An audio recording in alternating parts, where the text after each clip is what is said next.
Good afternoon and welcome to the Heritage Foundation, our Lewis Lehrman Auditorium. We, of course, welcome those who join us on our heritage.org website on all of these occasions. For our guests here in-house, we would ask that courtesy to see that our mobile devices have been silenced or turned off. And of course, for those watching online, you're welcome to send questions or comments at any time, simply emailing speaker@heritage.org. Co-hosting today's program for Heritage is Robert Bluey and Dr. Lee Edwards. Mr. Bluey is Vice President of Communications for Heritage, and he is also the Editor-in-Chief of the Daily Signal. He leads the team that oversees the digital strategy, editorial content, and original news reporting of Heritage's work on almost a dozen platforms. He is the founding editor of the Daily Signal, Heritage's multimedia news organization, which we launched in 2014. Dr. Lee Edwards is the Distinguished Fellow in Conservative Thought in the B. Kenneth Simon Center for Principles in Politics. He's widely recognized as the historian of the American conservative movement. He also serves as an adjunct professor of politics at Catholic University of America. He has written more than 24 books that have chronicled the modern American conservative movement and its notable leaders. Of particular interest, though, for Dr. Edwards, he served as the founder of the Victims of Communism Memorial Foundation, and we are so pleased that there is a memorial now permanently placed here in the nation's capital for those tragic years. Please join me in welcoming Rob Bluey, I believe, starting. Thank you, John. Appreciate that introduction. Thank you, ladies and gentlemen, for coming today. Thank you for those of you who are joining us online and watching today's event. We're here today with Christopher Bedford. Chris is the author of The Art of the Donald, Lessons from America's Philosopher-in-Chief. He's also a good friend and someone who's doing some outstanding work in journalism. So we're looking forward to a lively and educational conversation, Chris. Always lively. In addition to writing the book, which we do have for sale out in the lobby, for those of you who are looking for some last-minute stocking stuffers, Chris serves as the editor-in-chief of the Daily Caller News Foundation. It's a role he's had for the past 3 years. And in his capacity there, he oversees a team of about 40 journalists who produce original investigative reporting and cover a range of policy issues. Their work is carried by news organizations across the globe, including right here in this building at the Daily Signal. Chris also serves as the vice chairman of the Young Americas for Freedom national activist organization, and he is on the board of the National Journalism Center, and importantly, a judge in the Kansas City Barbecue Society. Crucial. That is. His work has been featured in the New York Post, National Review, Politico, the Wall Street Journal, Real Clear Politics, MSNBC, The Federalist, and on our own Daily Signal. He's the author of an excellent profile of my colleague, Lee Edwards, last year, which I encourage you to read. He also regularly appears on Fox News, Fox Business, WMAL, and as he'll tell you, occasionally is complained about by MSNBC. So, Chris, thanks for being with us today. Thank you for having me. Let's begin by talking about the book, and you begin the book by talking about your first impression of President Trump, then candidate Trump, when you met him in New Hampshire. And I wanted to begin there because I thought it was really telling about how you encountered him and how that impression kind of set the stage for what you ended up writing about. It did, because I had been, well, first of all, thank you for having me. And thanks for coming out in the freezing cold, or coming downstairs for the people here from the Daily Signal and Heritage. It is a cold day out. It is. It was cold in New Hampshire when I first met Donald Trump, and I had heard repeatedly from all the pundits and politicos and politicians and soothsayers that Donald Trump was this cold billionaire in a glass tower who didn't really get along with humans. He wasn't a baby kisser or a handshaker. He was just a billionaire corporatist, and not someone who really did the backslapping or the important stuff that is needed in Iowa and in New Hampshire. And the first time I saw him was in Iowa, and he was at a rally about an hour and a half outside of Des Moines, and everything in Iowa is an hour and a half away from everything in Iowa, at least. So we're always driving. We went there, and most of the political rallies we'd been to had, guys in vests, sweater vests, and women, and who were well dressed, and it was like typically a upper middle class crowd. And this crowd had guys with Vietnam hats, Vietnam shirts, and Vietnam jackets, And it was just a completely different crowd from what I'd seen before. And Trump came out in a custom Brioni suit with his hat on and the tie on and got along with that crowd better than any politician I'd seen so far. And then the first time I met him was in New Hampshire. We went into a steakhouse one night, on a night that was also freezing cold, to get some dinner with Tucker and some of our reporters after a day of covering. And it was the night before the primaries. And Donald Trump came in. And the way he came in was interesting because we asked the maitre d', would any candidate ever come in here? Or you guys get them a lot? Maitre d' said, no way, no shot. You can't be spotted in a fancy steakhouse in Manchester when you're trying to campaign to the working voters and trying to campaign on opioid problems and poverty problems. So when we saw the Secret Service start to come in, I thought that we had Hillary Clinton, like in a good story here, like, oh, look, she's breaking rules again. She's a hypocrite. When Donald Trump came in, it wasn't a story at all because, of course, Donald Trump eats at a steakhouse. Everybody knows that. It was actually that night where the well-done steak story came out. One of our British reporters who was there was friends with the chef, and he told her that. But she's English. She was like, is that a story? Yeah, in America, that's a story. And he came in and he lit up the room completely. He was shaking everyone's hands. He took pictures with two young boys. They started like tussling with each other, and he whacked one on the side of the head and said, stand still, and then did his thumbs up. He came over to our table, and notably, he grabbed one of our reporters by the shoulders, and he was like, this guy works day, he works night, he never stops, he works weekends, he never stops. And it was great because we knew that that reporter famously was unreachable after Jeopardy came on. Forget about on weekends. So Donald Trump was like totally BSing on this, but it still lit up the room with warmth and made everyone feel good and laughing and backslapping. And then the next morning, we came into the diner on his primary day in New Hampshire. And when we walk in at first around like 6 in the morning, Fox and Friends already has a studio set up. And Jeb Bush is sitting alone at the bar behind the security line, just looking so sad, alone at this bar at a diner. It's like there's got to be some classical American paintings of this. And next, he left out a back door. Then Chris Christie, who's famously a backslapping camaraderie kind of guy, he comes in through the back door, does his segment, leaves through the back door. That's it. And then Donald Trump comes in with his Secret Service contingent. And by the time he sat down in his chair, he knew the chef's names. He knew the kitchen's names. He was ordering pancakes. He was yelling, like, who are you voting for? When he was on set, the woman yells back, America. He turns to Steve Doocy and Tucker and was like, I wouldn't have asked that if I didn't know. Of course I knew. And then he hung out for like an hour and a half after that, eating 2,000 calories of breakfast in this diner and not having a care in the world. And it just showed me that he was an authentic person. He got along better with everyone.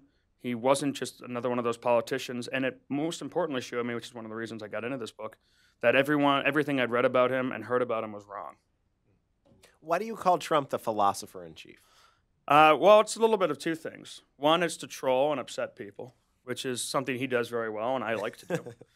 But also, Trump had a whole new way of doing things, a whole new way of doing politics, doing entertainment, accomplishing anything, even business. It's one of the reasons he's been so grating to some of his competitors and colleagues over the years in business who love to put him down. He's got an interesting way of doing things, and when I started to look back at what he's written and all the interviews he's done, he's been doing interviews for 30 plus years, the shows he's done, the successes he's had, I noticed a constant strain. People like to say, completely incorrectly, without doing any research, that he just reinvents himself overnight all the time, and he doesn't. He's changed some of his political views, but in the way he acts, the way he delivers, the way he approaches competition, he's been very thorough and very straightforward the entire time, and there are some lessons to be drawn from that and how he has repeatedly beaten people. And just for example, like, this is a guy who wanted to be the most famous person in the world, pretty obviously, and he can't act, and he can't sing, and he's not as handsome as he says he is, and he still accomplished it completely. And the same thing has gone for business and in politics. So I wanted to break down not the politics of it. This book's pretty much not political, but how he did things, how he accomplished them. Well, we have to begin with what happened yesterday in Alabama. So what is the significance of that for the philosopher-in-chief and for the politician-in-chief, and who sort of gains and who loses from that?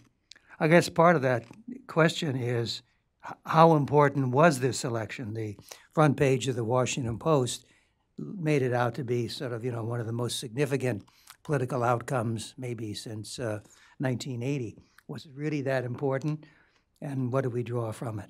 I think it was fairly important, but it doesn't show any kind of trend. I mean, the Democrats ran a candidate that barely beat an accused child molester. That's not something to necessarily brag about. And the weird thing is all the headlines that would have been written depending on the outcome. So if the Republicans had won, the headlines would have been Republicans, stupid, racist, bigoted, backwards Alabama Republicans elect accused child molester. And then not that the Democrats ran a candidate that was so terrible that he couldn't even beat an accused child molester, which is what actually it kind of looked like it was about to happen until the last few days.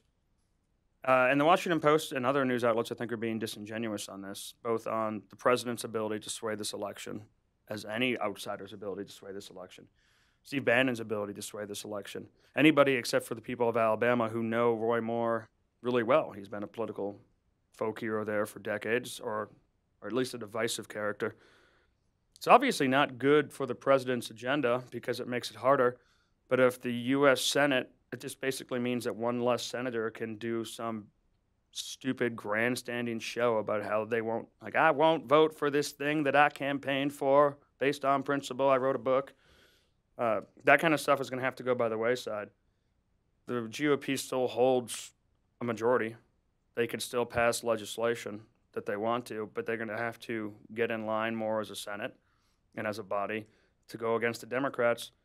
And I think a Republican will be there again in 4 more years when the next election happens, if the GOP can pull it together.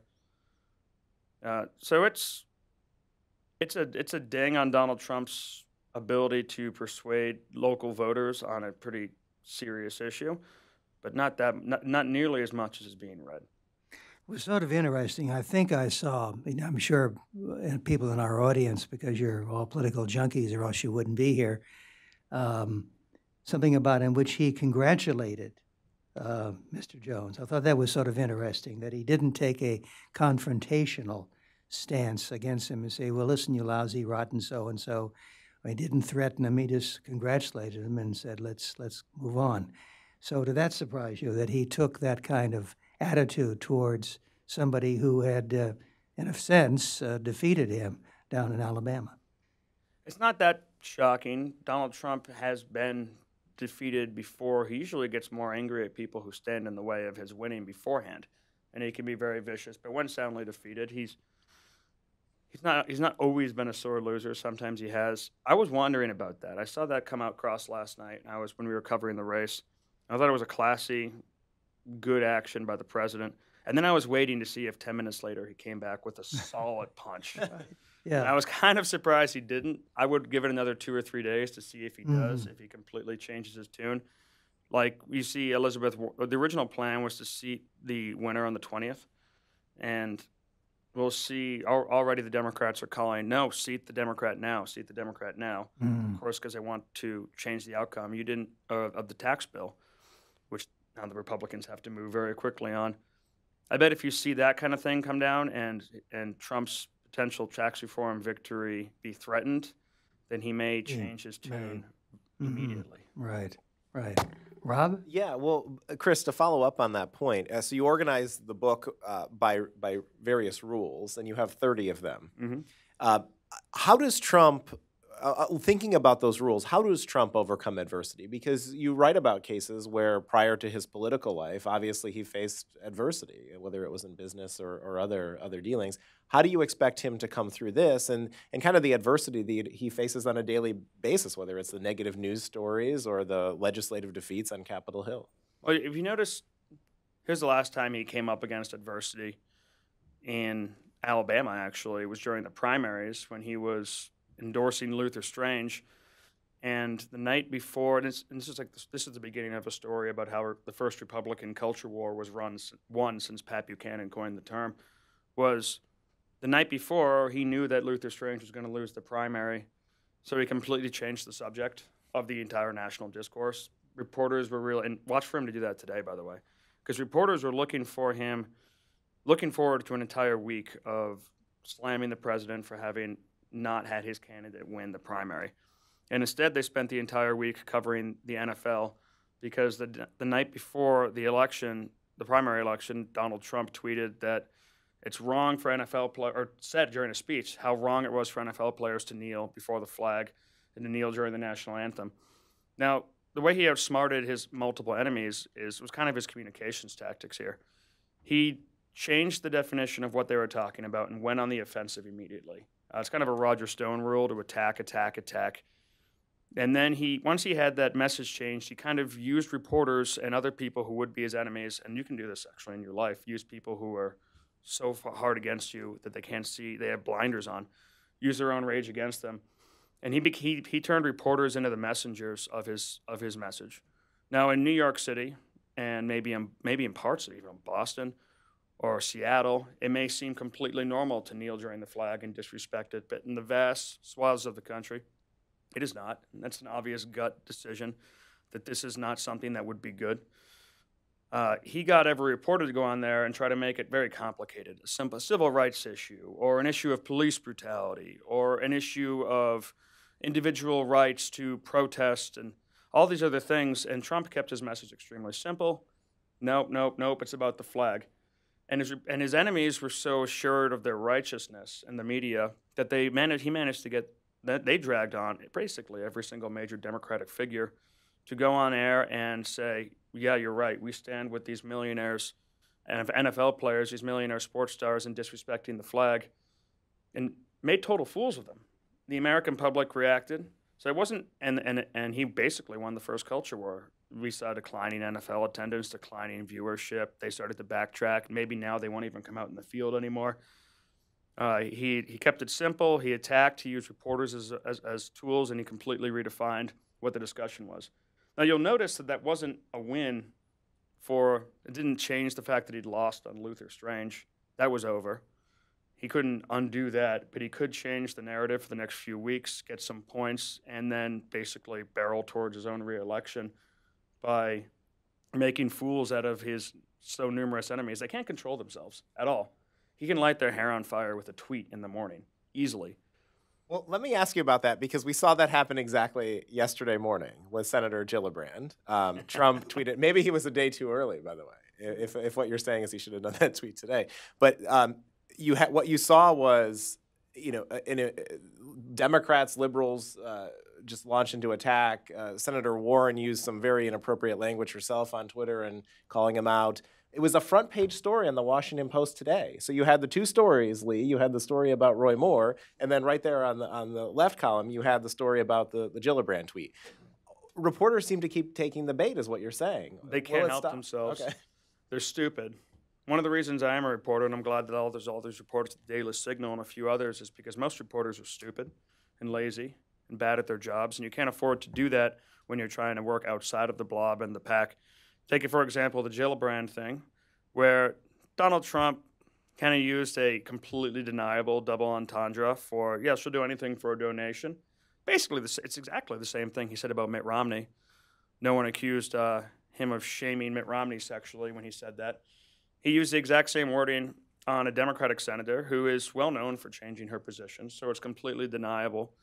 It feeds into people who hate Donald Trump will still hate him over it. People who love Donald Trump will either chuckle at it or just not care at all. And he managed to dominate what the press was talking about. My favorite example of him using Twitter to dominate, and I did write a few notes down on this so I can get the timeline right.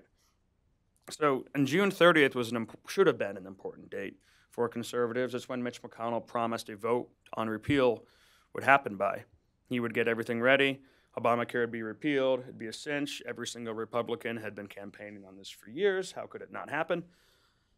And then that morning, or that week is a week that easily could have spiraled out of control. The entire press had been waiting. If you'd been reading and you had been reading the coverage leading up, they couldn't wait for this to fail. They thought it might not work. This was going to be the story of the summer for them. And then, let me see if I can get this right here. Mitch McConnell is trying to pull together the business side, the conservative side, the liberal side of the GOP. Democrats are whipping rocks at them constantly saying, why won't you take our opinion, even though we promised that we wouldn't help you on anything. And that morning of June 30th, there are about 3 people who know for sure that they don't have the votes to do this. It's Mitch McConnell, John Cornyn, and Donald Trump. So at 9:30 a.m. that morning, before this had been announced, Donald Trump tweets, "Fake news, CNN is looking at big management changes now that they got caught falsely pushing their phony Russia stories. Ratings way down." And then 17 minutes later, he said, "So they caught fake news CNN cold, but what about NBC, CBS, and ABC? What about the failing New York Times and WAPO? They are all fake news." And it was 9 hours of silence after that. Nothing came out of his Twitter account. And it dominated the coverage all day, was how dare he insult us? Because reporters want to talk about themselves more than anything. They're completely self-important. They're completely self-obsessed. You know, by the way, for every one reporter who actually risks his life in a dangerous country or goes abroad, you have some reporters abroad who do actual war correspondence. There's a stupid and lazy one in Washington, D.C. who's like, reporters risk their lives. It's like, yeah, but not you. You go to the bar at night. You risk your life with your smoking habit, maybe. Or I guess vaping or whatever you want now. They were so obsessed with it that I was at the tune-in, actually meeting with some Heritage people. I won't out them for meeting me there in the afternoon. And Mitch McConnell came out and gave a speech about how they didn't have the votes. The press covered his speech live for about 8 minutes. He walked back into the Capitol, and then it went back to how dare Donald Trump call us fake news. A term, by the way, the media invented as a way of trying to silence conservative news. They completely invented it.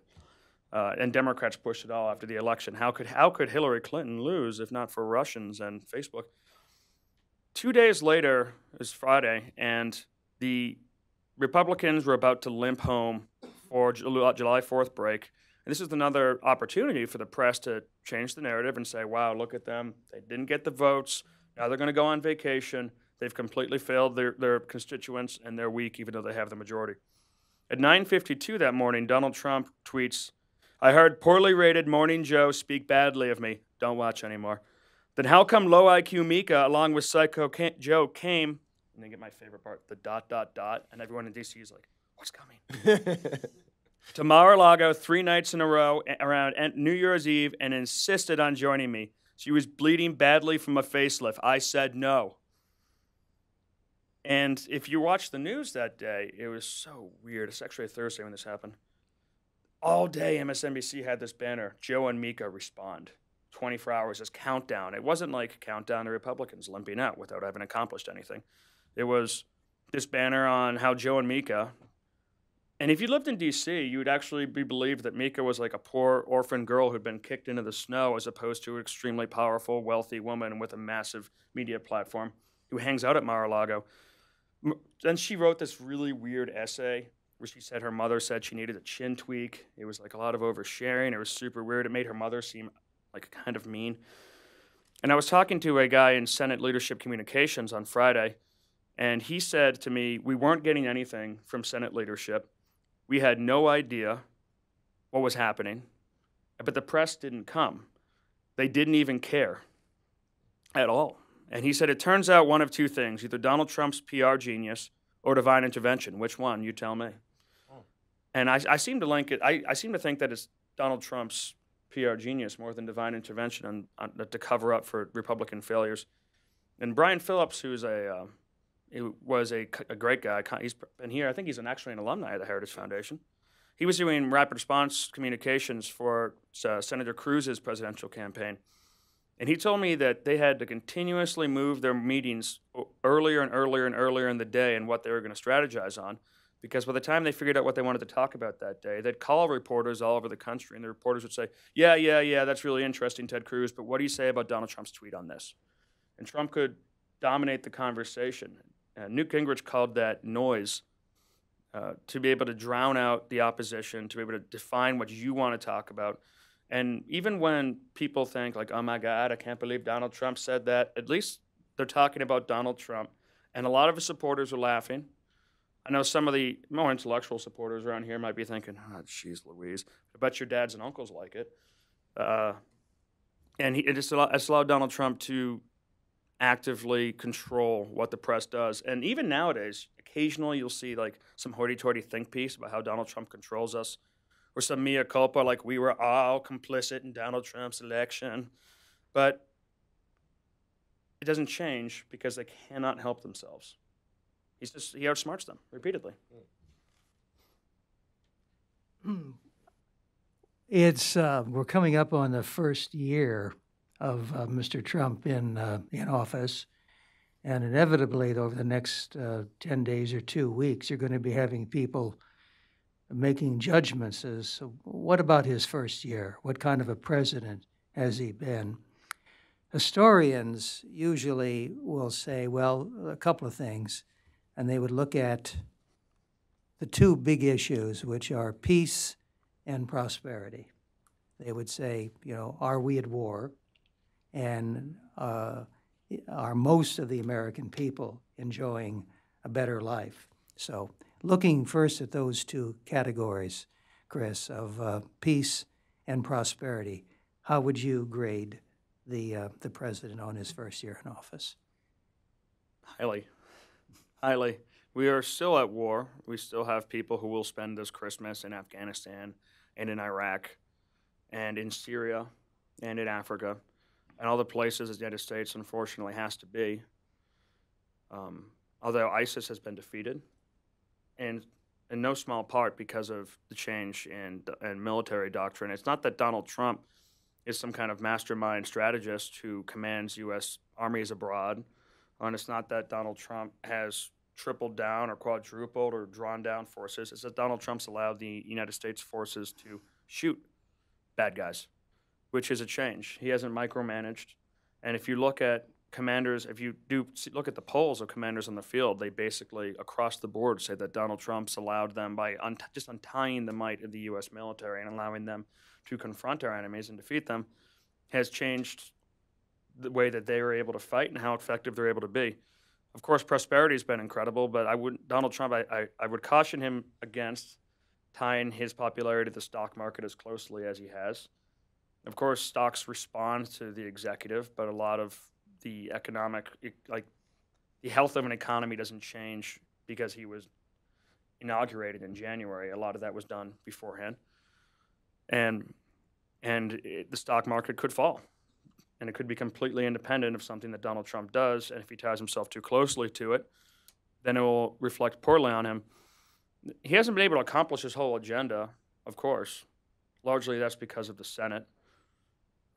He has helped bring about some additional prosperity. If they get this tax reform bill through, that will absolutely add to that. And most importantly, on foreign policy, I think he reestablished quicker than I thought was imaginable respect for American power in the world. When it was so surreal to watch this, the press is so terrible, that when the Chinese, when Premier Xi was coming over to meet with Donald Trump, and everywhere you looked and you read these headlines from The Economist to The Nation to whatever, the smart stuff, the dumb stuff, it was all world dictator meets international statesman, and you would be amazed to find out that the international statesman they were repeatedly referring to was the dictator of China. And this horrible, bloviating dictator was the elected American president. But that's how they portrayed it. Like, oh, he's going to get his butt kicked. He's going to lose so bad. She's so good. He's so much more. He's almost as powerful as Mao, they said, as if this was some great thing. Look what he's doing for global warming. It's wonderful, right? You guys have a couple scholars who work on this closely. And then over dessert at Mar-a-Lago, he informed Xi that he had launched cruise missile strikes on the dictator Assad over chemical weapons attacks without warning. And unlike Obama, who issued multiple warnings, didn't do anything, Trump decided he didn't need to issue any warnings because both of our governments had signed the no use of chemical weapons treaties. He had broken it. There was not going to be a, hey, don't do that again. It was just an immediate thing. And not only was that a good sign to the world that we will enforce the agreements that everyone here has signed on to, But he was doing it while sitting across from Xi, who wants to say China's a rising world power. China is a rising world power, but they don't have the ability to deploy, to launch cruise missiles on places across the planet at a moment's notice. And since Xi was sitting across from him, he couldn't go out on a podium and say, the Americans have overreached here, they shouldn't do that. He simply had to nod and say, okay, and maybe get seconds on dessert. So what letter grade would you give Trump for commander-in-chief? Is it like is this a sliding scale of past presidents? Mm-hmm.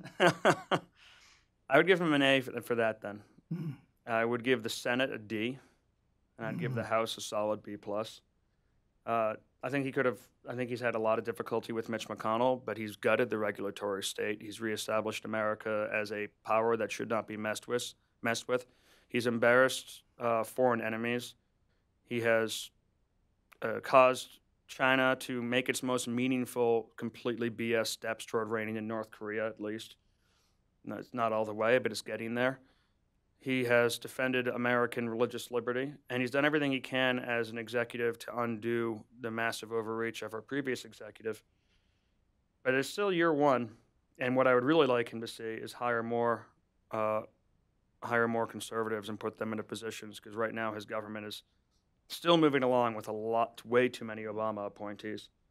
And he should maybe do a little bit more micromanaging, which is not his style, but some of his cabinet members are just not filling their departments like they should. And when that happens, now we're 25% through his first term, 1/4 done, and there are still so many Obama appointees and all these different departments of government, and that is a problem. Rob? Yeah, thanks, Lee. So, Chris, you've been quite critical of your colleagues in the media. Don't like them. And and as we saw just this morning, another Trump tweet citing the Media Research Center study that showed 90% of the coverage of him as negative.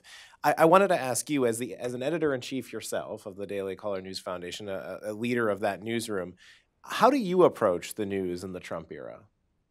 With excitement and early mornings.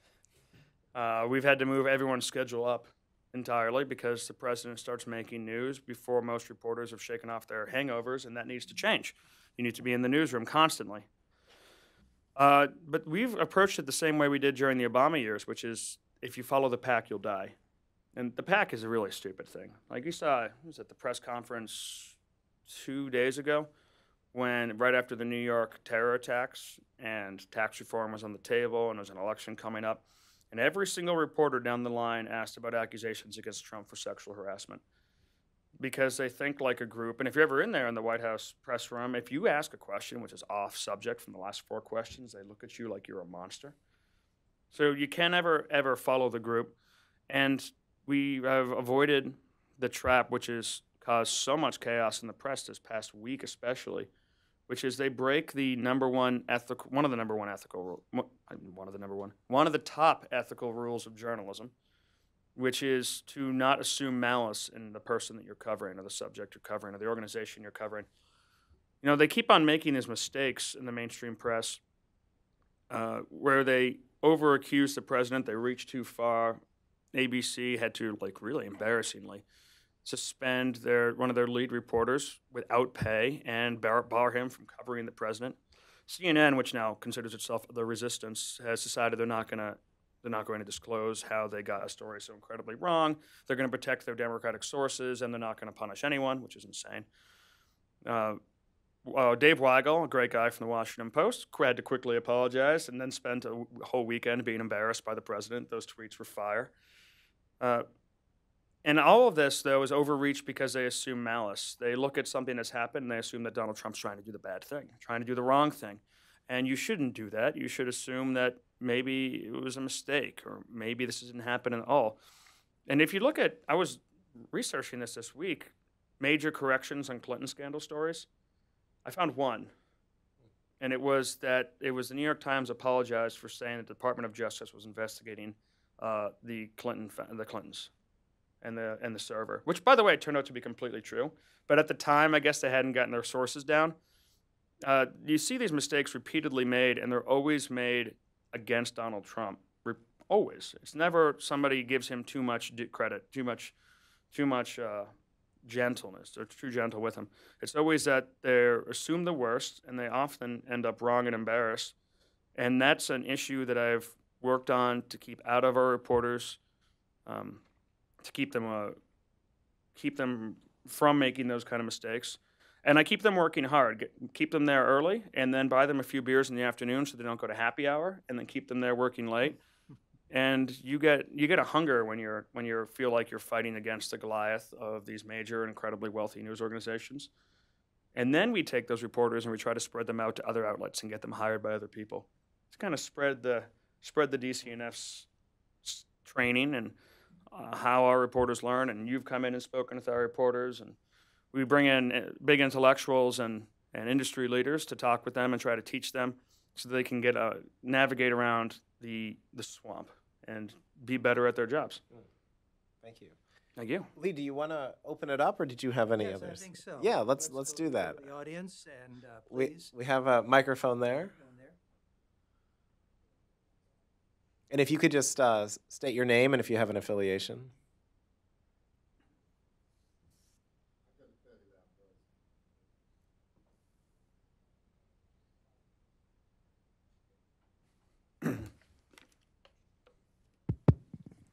Great. My name is Lawrence Gassman. You were talking about President Trump a year out. What do you think his chances for re-election are, given what we know so far? I would actually, I'm pretty bullish on his reelection right now.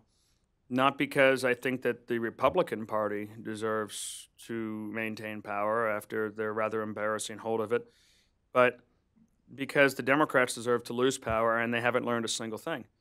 In the month after the election, Democrats had an actual moment of, what do the alcoholics call it, a moment of clarity, when they realized, wow, we've been talking about transgender bathrooms and Black Lives Matter, and we just got our butts kicked on the working class vote. We lost ground on the Hispanic vote. We lost ground on the black vote compared to our last presidential election. We must have done something really wrong here. But then a couple soothsayers said, no, it was the Russians, and it was Facebook, $200,000 in Facebook ads and $1 billion race that lost it for you. And you should triple down on these things. Or it was Hillary Clinton, and she wasn't a great candidate. Or it was the Bernie voters. The socialists didn't come out strong enough for us. And after that quick month of reflection of, wow, maybe we screwed up here, you started to see the headlines come out that said half of America is racist. And these people are terrible. And Hillary Clinton wrote a book called What Happened, where she doubled down on the deplorable thing. I guess she stopped checking with her pollsters if that was okay, having had laid them off. And they ran into culture battles. They defended disrespecting the American flag. They defended high tax rates on the American people. And they haven't remembered the lessons of James Carville that is the economy stupid. And because of that, because of the Democrats, I think they are his greatest asset in re-election. And if you want to see what platform he's going to run on, you should watch on YouTube his latest speech down in Pensacola, where he went on for about an hour and a half. And he was laid out everything he plans to pummel them on and had a great time doing it. And I expect him to run again, too, because everyone says that all the other haters say that they hope he doesn't. And that's the quickest way to make him do something. Please, other questions? Hi, I'm Cindy Stevens. Hi. I hear what you're saying about the Democrats and sort of they're always shooting themselves in the foot and don't really have a platform, but they have this gigantic propaganda machine behind them and all the mainstream media, networks. And I'm just wondering what the chances of Daily Caller and Daily Wire and Breitbart and One America News Network and, some other sources of news growing to really get into the living rooms of American people. The center-right news has a bigger opportunity than they've had in years to grow. It's a great time to start in opposition, and it's a strange time because conservatives do really well in opposition, much better than they do at governance, as we can see from our Senate, which seems to be less effective under a Republican president than a Democratic one. But this is an actual time to push access and to break news and to try and break the hold that mainstream liberal media has. We were at a meeting with some people at the White House 2 weeks ago where we told them about this changing media landscape, and they all seemed to agree that if something breaks in the daily a Daily Caller, or if something breaks here at Heritage or at the Daily Signal, or if something breaks at the Washington Times or the Examiner or the Free Beacon, CNN and the Washington Post can't not cover it.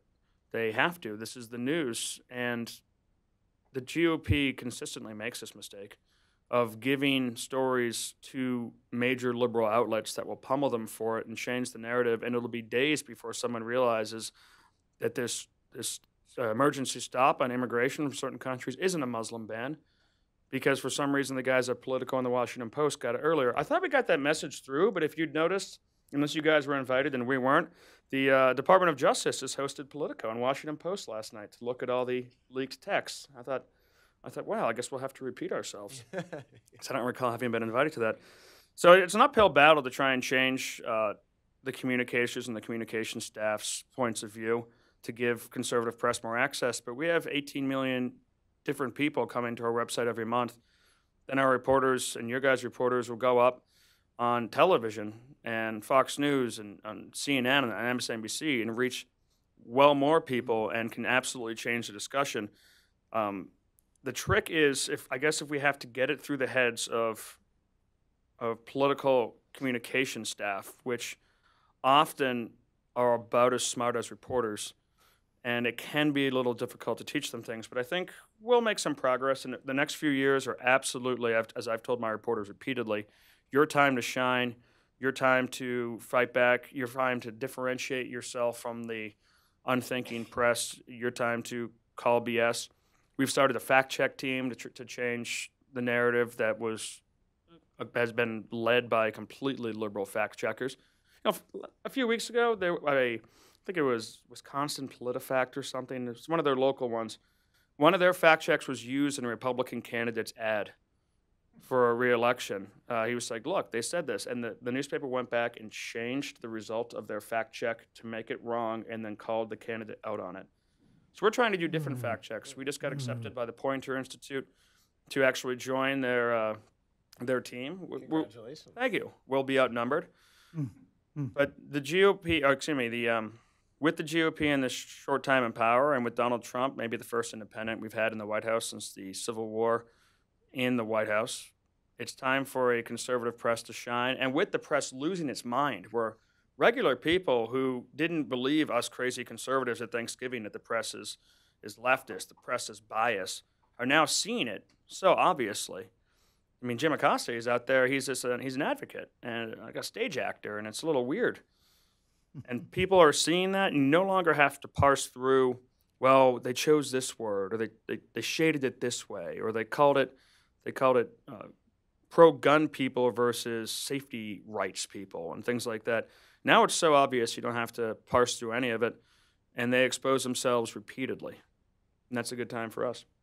Seems to me also that maybe we're more powerful than we realize, because if you start sort of totaling up all the various sources, conservative sources and conservative media organizations, we're actually got a couple of very sort of strong bulging muscles in our arms and our back.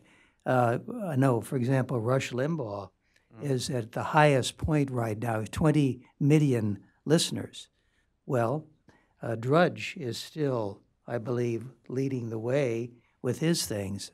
What you're doing, Rob, here at Heritage and other places as well. So it may be that some conservatives have been so used to getting beat down and beat up that we just don't realize how powerful we are and how much of an impact we're having. And I keep thinking of the fact that after all, what was it?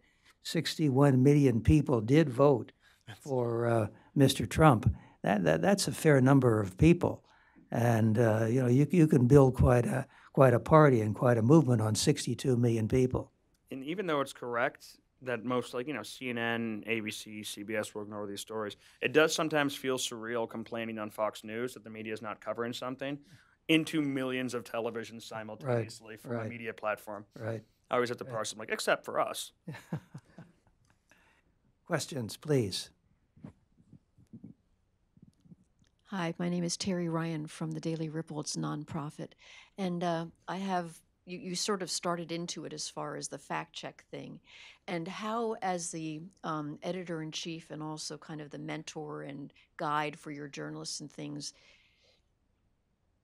handle the situation of we seem to be having this dichotomy now as far as we have liberal facts and conservative facts. Alternative facts. And coming from sort of a scientific background, there are usually, there is at a foundational level an accepted set of facts. And so how do you navigate that? We're really careful with our fact check team. And we posted it publicly how we decide what stories to cover. If something's really misleading but is actually true, for example, we'll stay away from it. We don't have what other news outlets do when they do a mostly false or a true but false or true but misleading or any of those kind of subtle readings. We stick to true or false or unsubstantiated and avoid stories that get down into the mire. We use primary sources only, or at least scientific and peer-reviewed.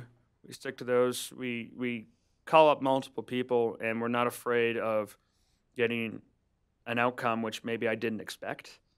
Sometimes I assumed that something was going to be false or something was going to be true, and our fact-check guys come back to me a day later. Well, you're wrong, editor-in-chief. This turns out to be the other way. And we run it, and we had some a few successes right out of the bat with liberal reporters tweeting us and saying, look, see, the Daily Caller thinks this. Even the crazies think this. But with our reporting, we've tried to, I don't want them to be crazy. I don't want, all we have as reporters is the trust that our readers have in us. And if we get something wrong, and we sometimes do, we correct it prominently and accept that. Most reporters do get things wrong every now and then. And that's all we can do. And we're open with our sources. We're open with where we get our information as much as possible. I hate anonymous sources. You always hear about anonymous White House sources. And what I've found, the closer I've gotten to the White House, is there are hundreds of people in the White House. And there's somebody, a White House source with knowledge of the situation could be like, I've never been into the actual White House building. It could have been maybe in my giant sprawling office next door. It's so easy to tweak these things. Or when you read a story like in the New York Times, it says, according to interviews with dozens of current and former FBI agents, well, we found out pretty quickly that a former FBI agent loses all knowledge except for gossip the moment they leave the job. They have a good idea of what's going on because they have friends, but they're not in the room anymore. And how many is that? Is that 2 current and 10 former? Is that 10 current? Because that'd be a story of 2 former. So we always try to also break down in our stories, according to 3 current and 2 former, break down those numbers and be as open as possible. Your facts will still be attacked. I mean, if you point out that the average temperature hasn't risen on this planet in over a decade, they'll attack you and say, how could you believe that? Well, it's true. Or if you say that, well, I guess I won't go down that rabbit hole of all the things that are wrong and all the things that are right. And it's not an old thing. What's the quote, Lee? You'll know this, that you have a right to your own opinions, but not your own facts. Who said that? Yeah, right. I can't recall who said that. It's been around for a while, which shows that this battle is nothing new. And in media and in politics, it's going to continue for as far as we can see. I think that was actually a liberal Democratic senator. Wasn't that Daniel Patrick Moynihan who said that, if I'm not mistaken? I see somebody nodding. I think it was, yeah. That's an old one. Thanks, Sean. Thanks, Lee. Questions?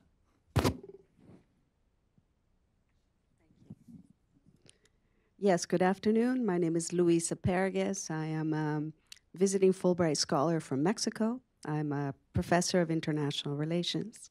And I obviously haven't had a chance to read the book yet, but since we have the author here, it would be very interesting for us perhaps to hear a little more about this idea of the philosopher-in-chief that you say you use to troll and sort of engage people in buying the book.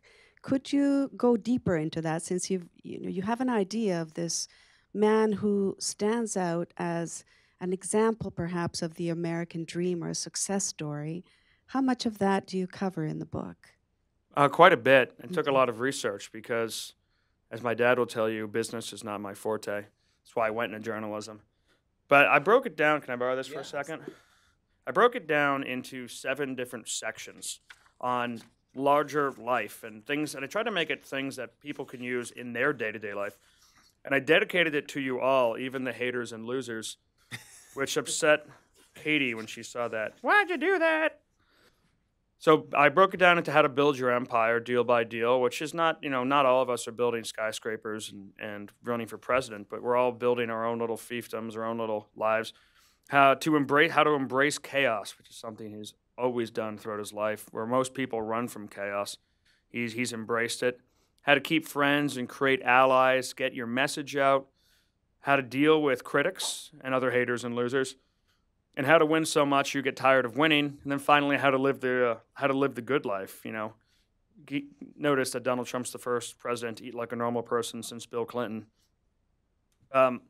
So Trump had a different style and philosophy for all different aspects of life than the average person, and I wouldn't suggest that the secret to success is becoming Donald Trump if you want to stay married and have your kids still talk to you, because that would be a rapid change for most people who are used to our personalities. But there are things you can learn from him and apply in your own life.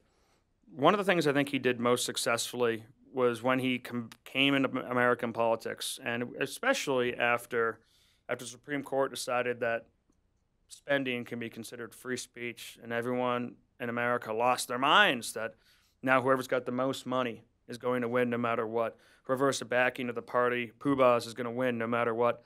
Donald Trump, and concentrated, and by embracing the chaos, by controlling communication, he turned all of that, by trusting the people around him, he turned all of that on its head.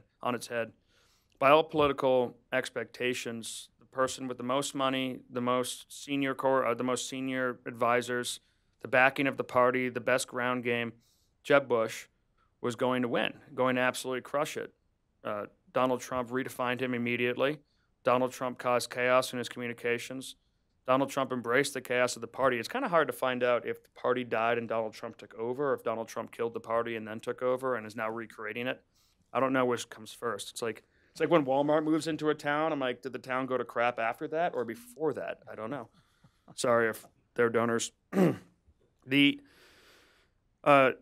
same thing when he went up against Hillary Clinton. If he had gone by any of the old rules, or any of the old philosophies of politics, any of the things that we were all trained in to spot, then he would have been showing up David versus Goliath, but both of them with swords. He decided to not rely on a ground game traditionally, to not rely on the poobahs and the donors, to fund it himself, to take over communications, to get more airtime than anyone had. The only thing that works with political correctness is if you have a sense of shame, that you allow them to activate. Like, shame on you, shame on you. And he says, no, I'm not ashamed. I only said those things about Rosie O'Donnell. And then people kind of cheer, and he breaks through those things. So some of these philosophies in here, both in business and then later on in politics, and in between that in Hollywood and entertainment, he's used time and time again to be outsized, have an outsized influence. He was dismissed when he first got to New York as like, all right, man, you got some money in your pocket and a dad who's, done well building projects in the boroughs, but you're in Manhattan now. And when he entered Hollywood, he was dismissed as, okay, look at this guy, he's just a self-promoter. And he entered politics, and the Republican Party, he was dismissed. And he's left behind a complete trail of just tears and broken political dreams and business dreams, and an empire that is so big that when it declares bankruptcy, he tells the bank, all right, we're in this together now, right? And you know you are. It's not the same as when we declare bankruptcy. He can't, and the whole time people say he's not as wealthy as he is. He's not as rich as he is. He's not as successful or smart as he is, but he always outsmarts these people. And then on top of all of that, which is amazing, especially in modern America, all of his kids, even in a billionaire lifestyle in Manhattan, love him, respect him, want to follow him in life. Imagine if all of our kids or future kids were like that. That'd be amazing.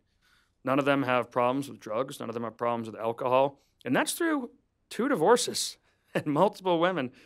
And even his ex-wives like him more than sometimes our current wives do.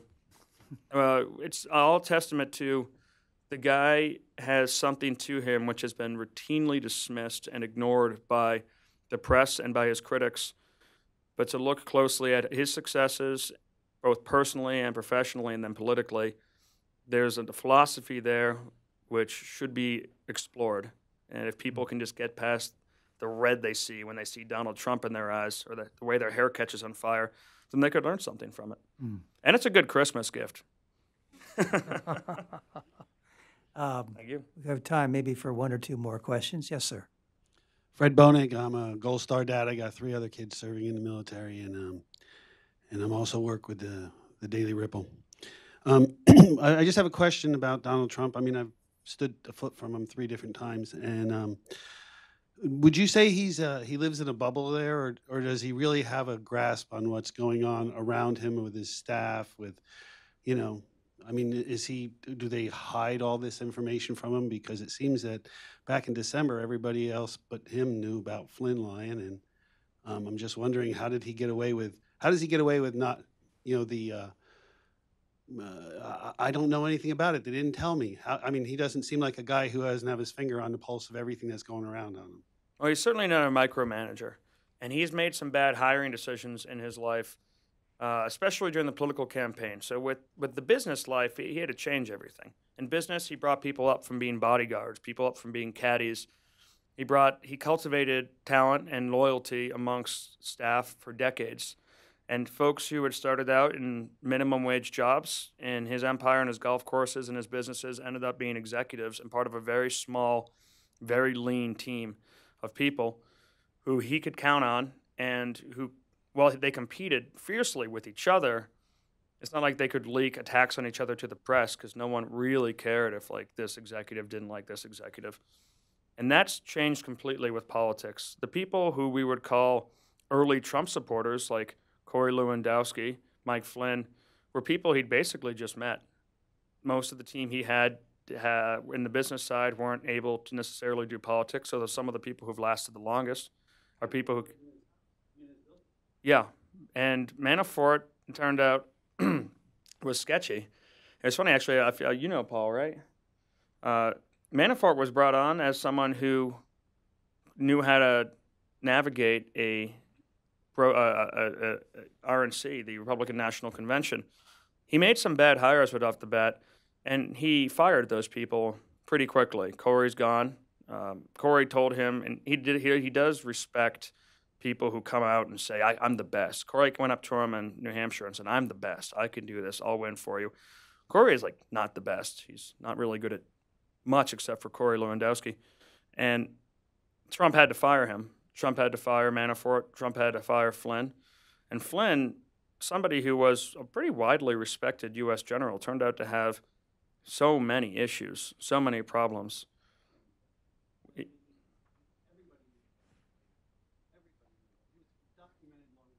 He was fired for lying by Obama. He got caught giving secrets away when he was